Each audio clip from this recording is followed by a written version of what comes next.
తిరుమలకి వెళ్తే ఈరోజు మనం వెళ్ళి చూస్తే భక్తులు ఎవరు బాటిల్స్ కవర్స్ తీసుకెళ్ళకుండా ప్రత్యామ్నాయం గాజు సీసాలు పేపర్ క్లాత్స్ బ్యాగ్స్ వాడుతున్నారు.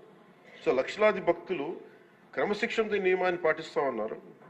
సో మన రోజువారీ జీవితంలో ప్లాస్టిక్ ప్రత్యామ్నాయంగా చెరుకు పిప్పి తాటాకులు కానీ వెదురు ఇట్లాంటి ఇత్యాది బయోడిగ్రేడబుల్ తోటి సేమ్ ఇదే తయారు చేసుకోవచ్చు.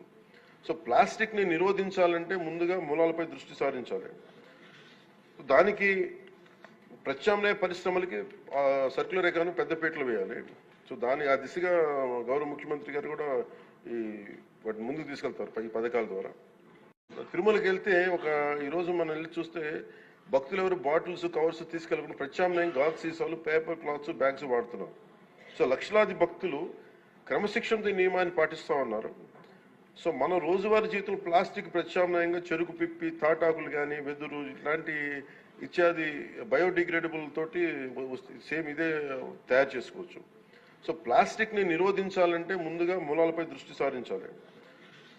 దానికి ప్రత్యామ్నాయ పరిశ్రమలకి సర్క్యులర్ ఎకానమీ పెద్దపీటలు వేయాలి. సో ఆ దిశగా గౌరవ ముఖ్యమంత్రి గారు కూడా వాటిని ముందుకు తీసుకెళ్తారు ఈ పథకాల ద్వారా.